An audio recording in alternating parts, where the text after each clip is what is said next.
Chris Mullin. And Coach, so describe for us, what does a Chris Mullin preseason look like? What's been the organization of it, the structure? How would you kind of give us a little synopsis of that?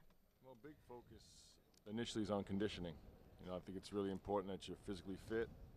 I think when you're physically fit, you're mentally sharp. You have more patience. Your mind functions better. So we spend a good portion of our preseason in conditioning, like most teams would, at every level. And now, when official practice started, we started getting into more, putting in offenses, putting in defenses, and drilling, and trying to develop good habits, develop good daily habits. When you're starting with 10 new players, it's really important to establish, I think, daily habits is what it's all about. Coach, you mentioned that there hasn't been any surprises thus far, but what aspect of the game, or maybe it's a practice that you and your staff have had to spend the most amount of time on, or maybe it's been the most challenging with so many newcomers? When we map out our practice, it's timed. It is important to be efficient. So there's not. We really haven't come across a major stumbling block with our practice time and our practice schedule.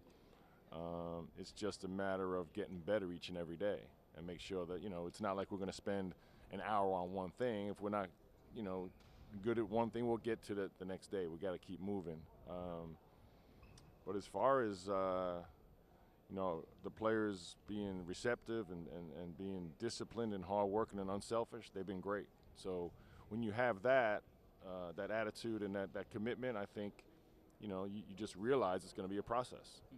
Coach Mullin, I wonder, thinking back to your time here in the early 80s, what is practice like and the structure of it now versus when you were there under Coach Lou Carnesecca? I imagine there's certainly more restrictions upon it now, where you really have to, just the calendar of it, minute by minute, I'm sure, must be a lot different that you've had to adjust to and kind of picture compared to your experiences. Well, I think over time, practice has changed in general at every level. Again, the NBA, we put a big emphasis on how long you practice, because it's a long season.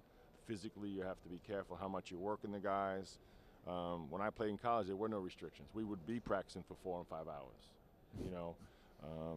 Was that the best thing? That's up for debate, but that's the way everyone did it at the time. Much like there's a three-point line now.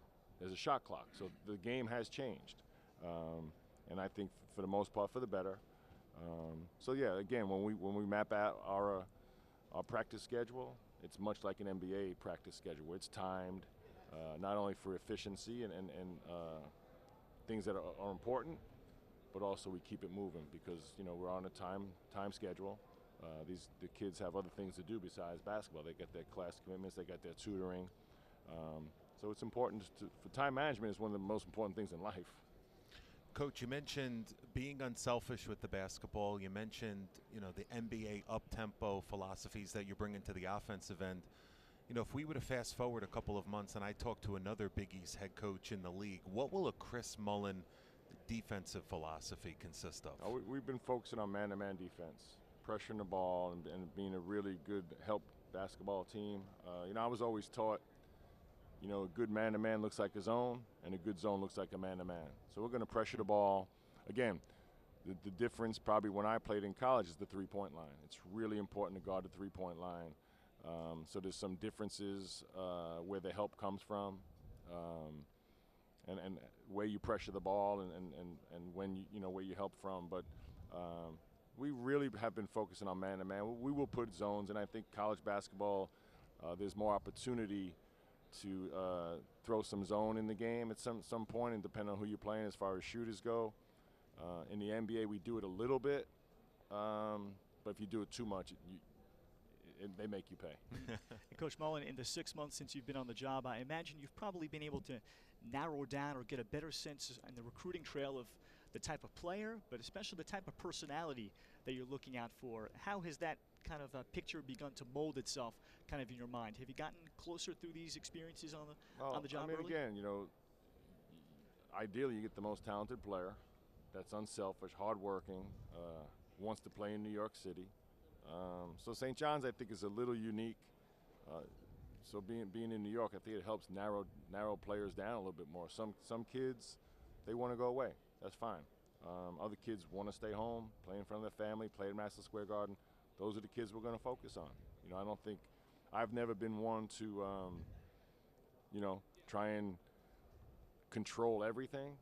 So you really kind of, I think, systematically and realistically narrow those players down, the ones that you really should, you know, focus in on, and go after them. And I think that's, you know, it's funny. Coach Carnesecca did that for many, many years and was very successful. Over time, you know, I remember towards the end of his career, they said he doesn't recruit anywhere but New York. What's wrong with him? And then all of a sudden, the pundits were saying, why are they not recruiting New York? So he knew what he was doing. And St. John's is a unique place with a tremendous tradition and history. And we're trying to, again, you know, carry on that tradition. We're not here to create anything. It's been created. It's been laid down by great people like Coach Carnesecca, Joe Lapchick, Buck Freeman, Frank McGuire. It goes on and on. We're just trying to really, you know, do what they did and pass it on to our players. Personnel-wise, Coach, on the team, in terms of development, preseason individuals and practices, who you've been pleased with along the way? Really everybody. You know, again, we have all new players, so it's not like we're focusing on, for me, they're all new. Even the returning players are new to me.